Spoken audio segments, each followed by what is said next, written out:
There are certain beliefs that are essential and non-negotiable. For instance, that the one true God is three distinct persons, Father, Son, and Holy Spirit, and that the Jesus revealed in the four Gospels is both fully God and fully man, second person of the triune God. And if you don't believe these things that are clearly taught in the Bible, then you are not a Christian. There's things in the Bible that are non-negotiable. It's absolute truth, according to this deluded clown. He's talking about, he's criticizing another one of their believers, a Dallas Willard, from a video taken years ago. I think he said 2005. And it's clearly taught in the Bible, according to this guy, clearly taught that Jesus is God and is a Trinity, yada yada, do all diddy. Hello, Bezel 333. Now, I know what you're saying. Not another Raoul the Eviscerator video. Well, okay, point well taken. But please don't tune me out just yet. Bear with me, because as Peter says in his first letter, sanctify Christ as Lord in your hearts, always being ready to make a defense or a good argument to everyone who asks to give an account for the hope that is in you, yet with gentleness and reverence. And I hope in all my dealings with Raoul, I have been gentle and reverent. Now, as Christians, we need to always be ready to provide solid answers to those who would challenge the truthfulness of the Christian faith. And you know, in a way, I'm thankful for Raoul, because he offers many choice nuggets of teachable moments in the things that he says. Now, Raoul is a big fan of Bart Ehrman, who wrote a book entitled Misquoting Jesus. But here, Raoul is misquoting me when he says, there's things in the Bible that are non-negotiable. It's absolute truth, according to this deluded clown. And the deluded clown, yeah, that would be me. Now, I agree that all of Christian belief comes from the Bible, but he's not quoting me correctly. What I said is this: Christianity is in fact a set of particular, specific beliefs. There are certain beliefs that are essential and non-negotiable. He's talking about, he's criticizing another one of their believers, a Dallas Willard, from a video taken years ago. I think he said 2005. Now, point of clarification here. The video was from last Christmas, 2011, which I don't think I even mentioned. I did quote Dallas Willard on his views on the kingdom of God in a printed interview back in 2005. But that really doesn't matter, because Raoul's purpose in responding to this video that I did on Dallas Willard has nothing to do with the actual content of the video itself. Rather, Raoul wanted to talk about the things that he has learned from Bart Ehrman. He only takes small bits and pieces of what I said to talk about what he really wants to talk about. And that's fine. And I'll even provide a link so that you can see the whole thing that he did if you're so inclined. However, turnabout is fair play, so I want to take some bits and pieces of Raoul's videos and talk about them and the things that I want to talk about. And it's clearly taught in the Bible, according to this guy, clearly taught that Jesus is God and is a Trinity, yada yada, do all diddy. Well, I already took him on about that before, and I pinned him in a corner, and he basically said that he took his thing about the Trinity from the Old Testament. He didn't realize what he had done there. He fell right into a hole that I had dug for him. Not quite, Raoul. I believe I said the doctrine of the Trinity comes from both the Old and the New Testament. And now this is really good stuff, and it's worth going over once again. You know, what is so fascinating about the Old Testament is that Moses, and in fact all the other prophets, never once called the one true God of Israel their personal father. But Jesus regularly addressed this same God of the Old Testament as my Father. Because the Old Testament was for the Levitical Jews, and with them, anything beyond one God would have been blasphemy. They believed in a monotheistic God, which separated them from the other religions that believed in multi-gods. In the first few verses of the creation account in Genesis, we find God creating the heavens and the earth. But straight away we also find the Spirit of God hovering over the face of the waters. Later God said, "Let us make man in our image." Now, does this indicate a plurality within the divine being of God?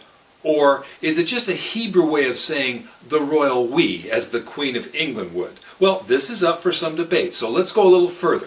Now, I've told Raoul this before, but he keeps ignoring it.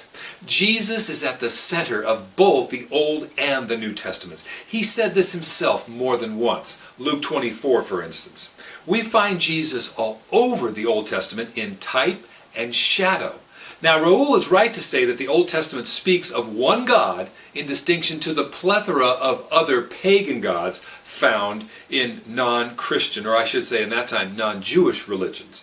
But it's also true that the writers of the Old Testament use words, phrases, and stories with particular individuals, all pointing to the reality of one divine being with more than one person within that divine being. Now, here are some quick examples. Now, the words Elohim and Adonai are both used hundreds of times for God. And you know what? Both of these words are plural nouns in the Hebrew. There are numerous Old Testament prayers and benedictions that are threefold in nature. Genesis 48, Numbers 6, Isaiah 33, Jeremiah 33, and Daniel 9, just for starters. The Old Testament identifies God in three distinct ways. These three names are all distinct and yet are all identified as God. We find God the Father, the Lord or Yahweh. We also find the angel or messenger of the Lord, and we find the Holy Spirit or the Spirit of God. But of course, the real meat and potatoes of the matter, pointing to one divine being who has revealed himself in three distinct persons, is found in the New Testament. There are just so many examples. For instance, after Jesus was raised from the dead, and just before he ascended into heaven, he gave his disciples the Great Commission to go and make disciples, baptizing them in the name, singular, of the Father and of the Son and of the Holy Spirit. The Apostle John begins his gospel echoing the beginning of Genesis, where he writes, "In the beginning was the Word, and the Word was with God, and the Word was God." And Paul, talking with the Ephesian elders in Acts 20, says, "Be on guard for yourselves and for all the flock, among which the Holy Spirit has made you overseers to shepherd the church of God, which He," now that's either God or the Spirit of God, "purchased with His own blood." Now this sounds a lot like John in Revelation when he writes, "Worthy are you to take the book and to break its seals, for you were slain and purchased for God with your blood men from every tribe and tongue and people and nation." Now, this is just scratching the surface of New Testament Trinitarian language of God. The numerous claims of equality with God the Father from Jesus himself greatly bolster this Trinitarian argument. So he took it from the Old Testament to mean a Trinity. That's his interpretation. Now, if the guy said that he interpreted as meaning something, that's one thing. But to sit there and act like this is absolute truth. And now, unfortunately, then he's got other people in his cult that'll say, "Oh, you're doing a great job. You're doing a great job with the Bible." Well, about a year ago, or maybe a little longer, I spent a considerable amount of time putting together some videos from the things I learned from this Professor Bart Ehrman regarding the way they tampered manuscripts. See, this is what Raoul really wants to talk about. All that he's learned from his go-to guy, Dr. Bart Ehrman, who I admit is a real deal serious New Testament scholar, but who is also well known for his popular books reflecting a now anti-Christian agnostic point of view. The thing is, Bart Ehrman is in a very, very small group of scholars who cast doubt on the reliability of the New Testament documents. You see, since most of the media doesn't embrace Christian beliefs, it's no wonder that Dr. Ehrman is so well publicized and embraced by them. Raoul might have Bart Ehrman, but who else does he ever refer to? He seems to ignore every other credible New Testament scholar who holds to a more orthodox point of view, such as F.F. Bruce, Daniel Wallace, Richard Bauckham, Tim McGrew, Craig Bloomberg, Robert Yarborough, and Darrell Bach. People like this orthodox cultist, if he lived back then, he'd be one of the ones tampering with the manuscripts. Ah, I see, because I believe the Bible teaches a tri-personal God. I would have been one of those scribes tampering with the text. I think that's called a genetic fallacy.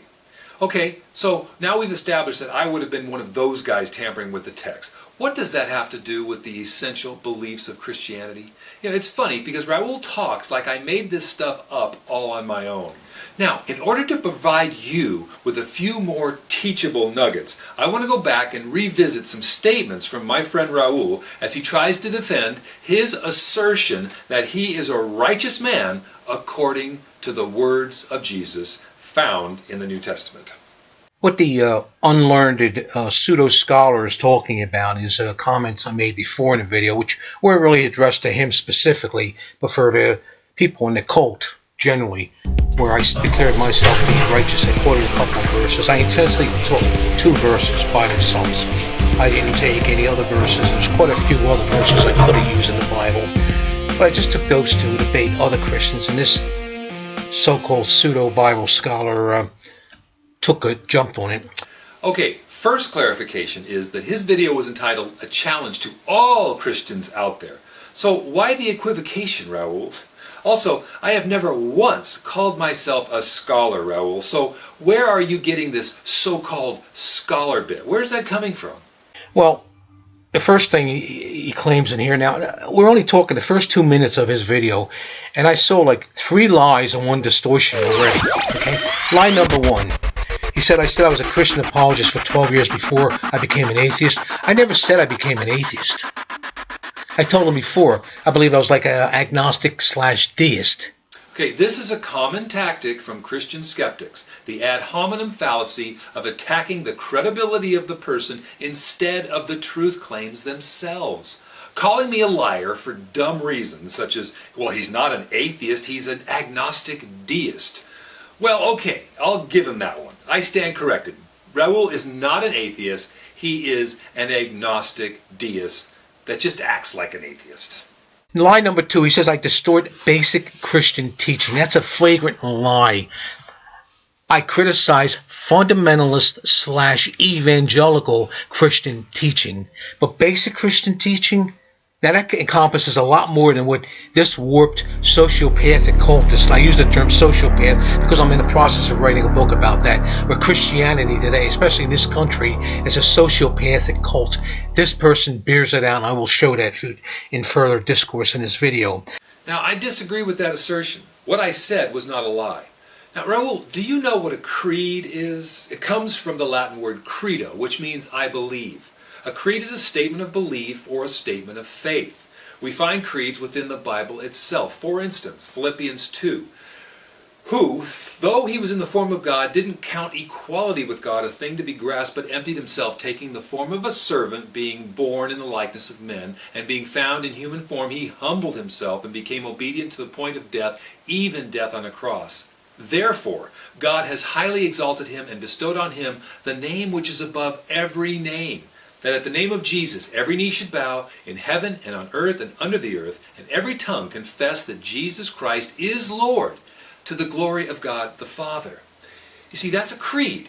And there are more well-known creeds that are not in the Bible, such as the Apostles' Creed, first known as the Old Roman Creed, and it is clearly Trinitarian in its construction. This is a clip I'm going to give you from Third Millennium Ministries onto how and when the Apostles' Creed came about.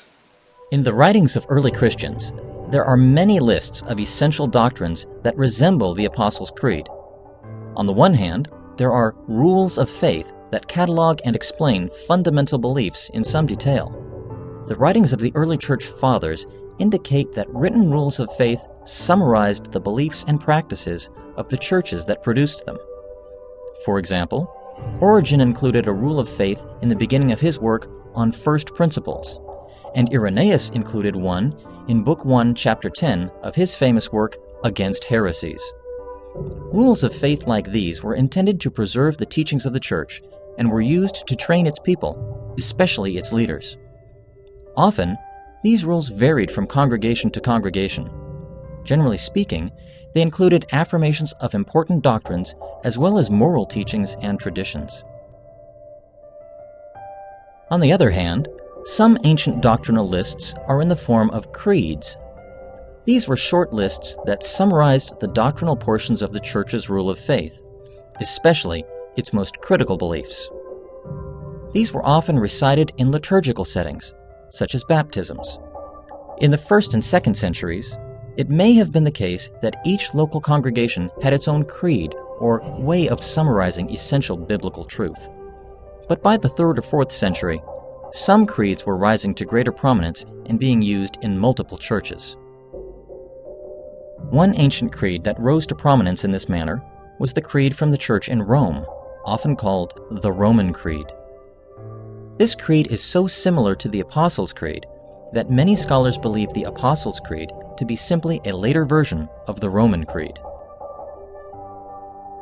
But regardless of its precise origins, what is beyond question is that the Apostles' Creed eventually came into widespread use, especially in Western churches. In the early centuries, its precise wording varied somewhat from church to church. But in the 8th century, the wording was generally standardized into the form that we recognize and use today. I don't distort basic Christian teaching. I attack fundamentalism, where they take the Bible and interpret it literally, word for word, when it helps them, okay?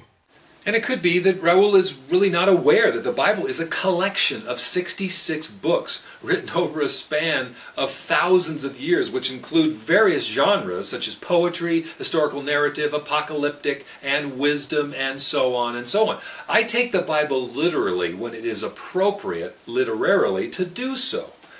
Like when Jesus says, "I am the door," I don't understand him to say that he is a 7-foot-high, 3-inch thick wooden panel with handles and a deadbolt.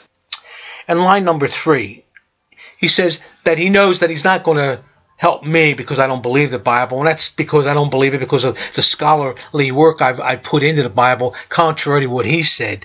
But he says he wants to help other people. No, he doesn't. Once again, this is satiating his own ego. He wants to show everybody how much of a Bible he knows, because through the rest of this dreary video, all this is blind Bible verses and all.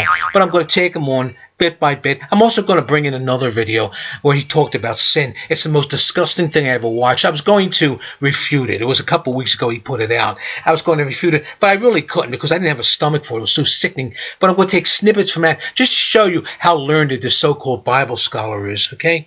Now there are a couple things here. First, there is no way that Raoul can know my motives for doing theological videos, just as I can no more know his motives for doing his videos. Second, the quoting of blind Bible verses was actually in response to Raoul's assertion of being righteous by using the Bible. And those responses that I gave, he never really addressed. Third, the fact that he doesn't happen to like the biblical doctrine of original sin and he thinks it's disgusting does not make me a liar. Now what I'm doing is I'm setting them up when I take those 2 verses, because I know they're going to come back with people like him are going to come back with other verses. What they do, they're doing what William Lane Craig is great for doing, well known. He basically deflects from the basic argument or the basic challenge and starts using other things, esoteric things and all. But first of all, when this clown said I said I was confused and he couldn't understand, I was being facetious, you moron. We'll get to the point of Raoul actually thinking he can be taken seriously by trying to argue a premise by using 2 isolated verses in a minute. But take notice of another common tactic of uncivilized Christian skeptics: name-calling. Okay, so I'm a clown and a moron. So can we get back to the real issues at hand, Raoul? See, that's a problem with people like you that are literalists. You take everything literal. You take this word of God literal. You take everything someone says literal. I was joking about being confused. I'm not confused, okay?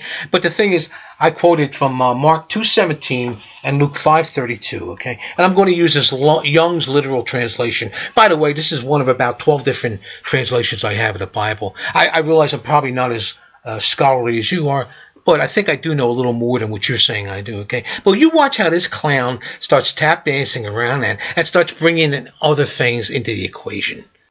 So I'm being called a literalist. Listen, I only take the Bible literally when it is the right thing to do.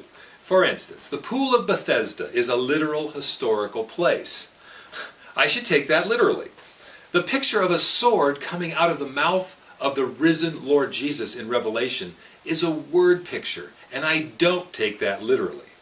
You being confused may be truer than you think. Although I was using you saying you're confused as what's called a double entendre.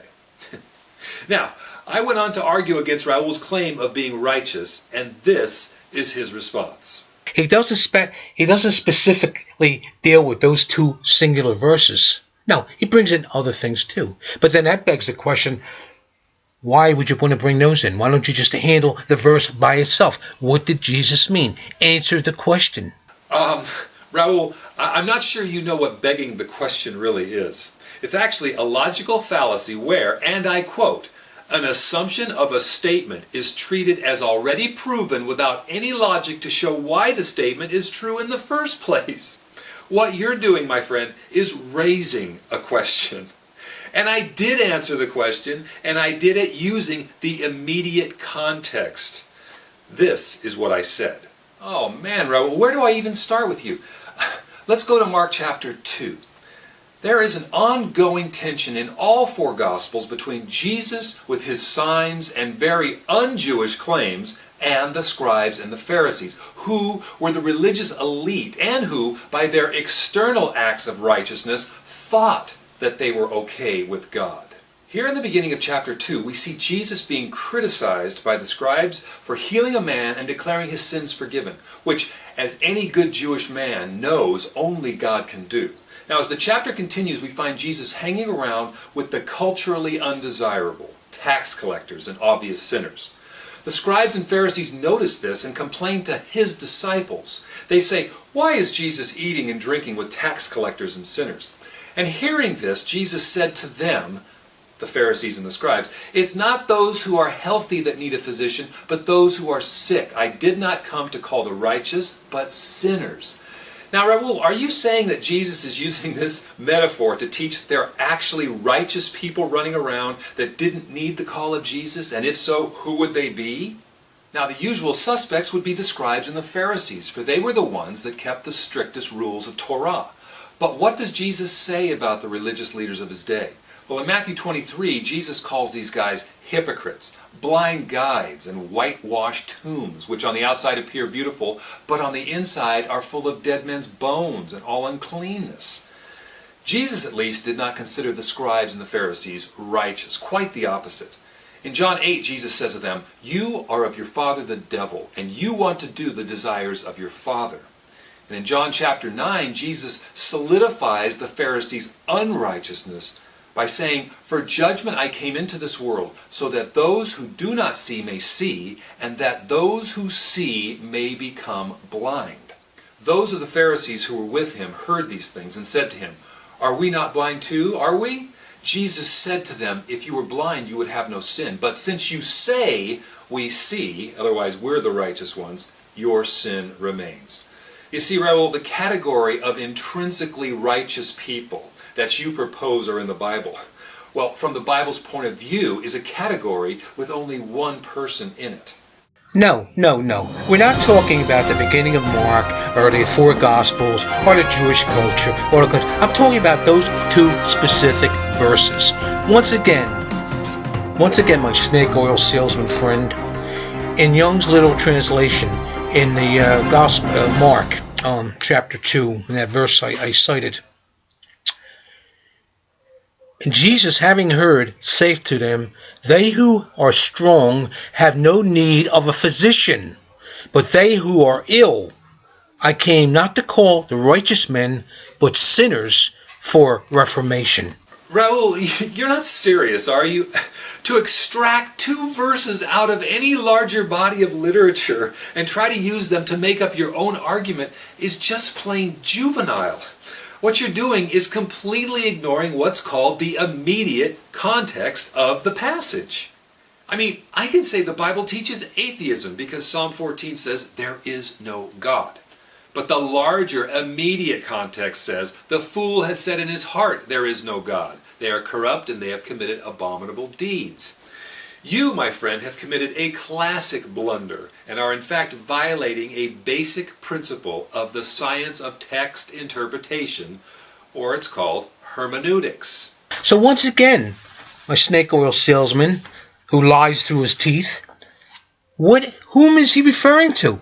He's talking about righteous people. You can bring in everything you want, but it still does not negate the fact that those two verses, along with other verses I could have come up with. More personal attacks.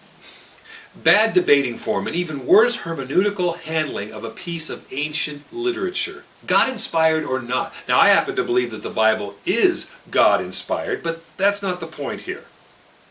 He refers to it as the Christian religion.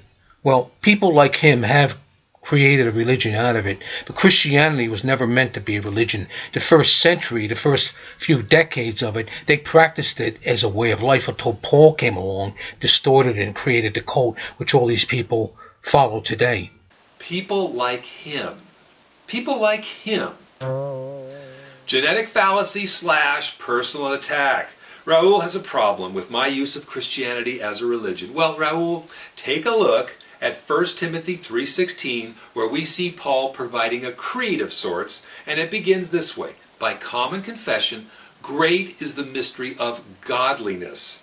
He who was revealed in the flesh, was vindicated in the spirit, seen by angels, proclaimed among the nations, believed on in the world, and taken up into glory.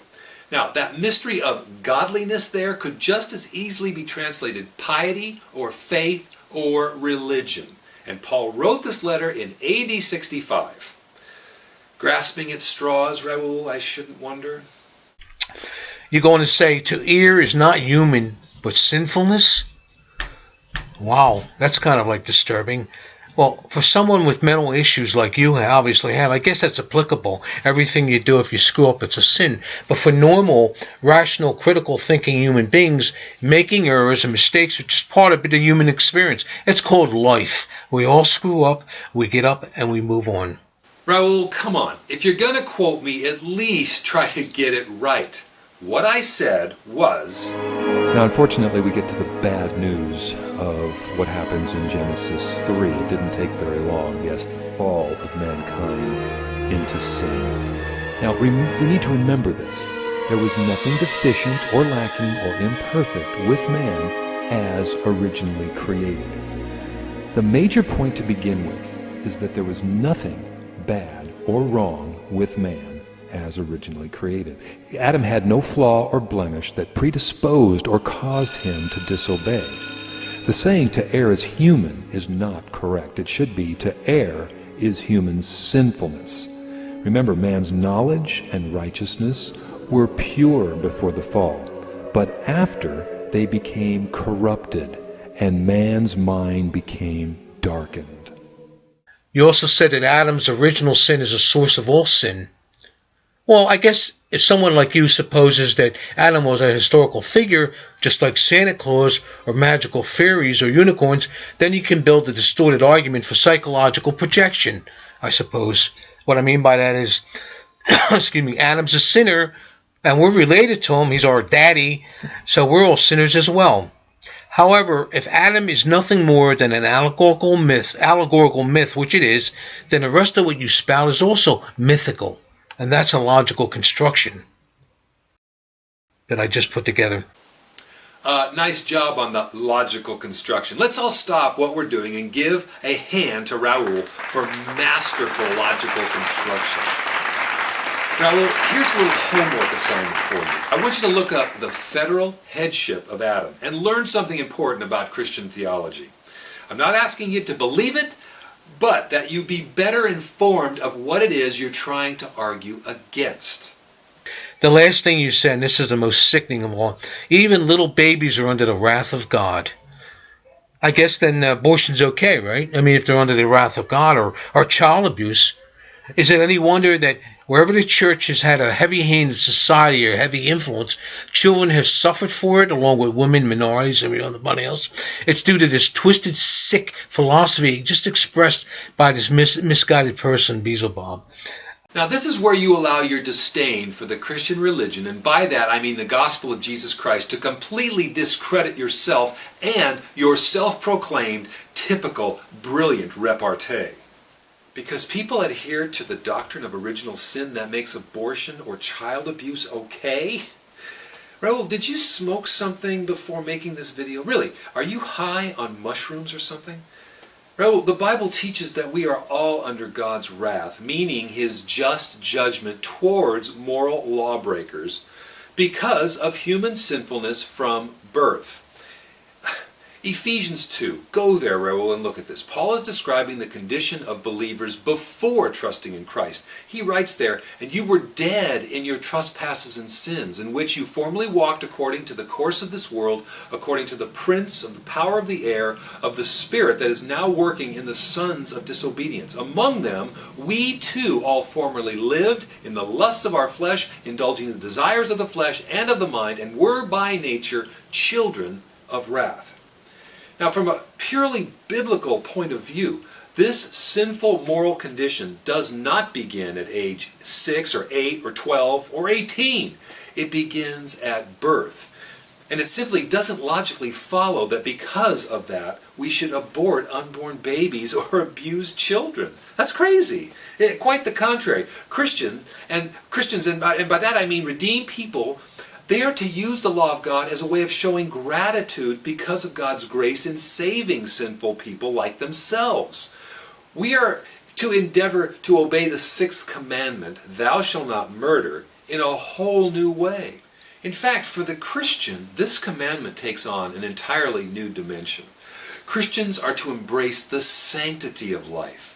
Christians are now to look at that commandment not in terms of what we're not to do or to avoid, but rather what we are to do. And we are to preserve the life of ourselves and others by resisting all thoughts and purposes, subduing all passions and avoiding all occasions, temptations, and practices which tend to the unjust taking away of the life of anyone.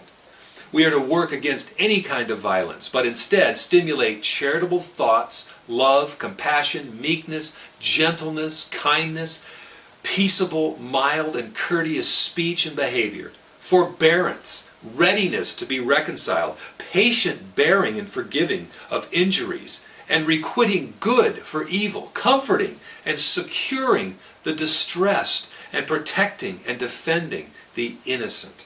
You know, this might come as a surprise to you, Raoul, but most hospitals, orphanages, and homes for unwed mothers, or crisis pregnancy centers, have been established by Christians. All this to say, Raoul, you really should try to study and understand the true historic Christian faith from sources other than Bart Ehrman. If you want to continue to bash it, fine, but at least have some credibility to try to understand it aright. And to all my Christian brothers and sisters out there, don't allow non-Christian skeptics to use these Bush League tactics, these steamroller tactics, to try to run you over and derail you. They're bad debating form. Hold their feet to the fire, and if they continue to use sophomoric techniques such as name-calling and ad hominem fallacies, then be ready to walk away from them, as I probably should have done earlier concerning this particular individual. This is Bezel 333. Until next time, as they say on the White Horse Inn radio program, know what you believe and why you believe it.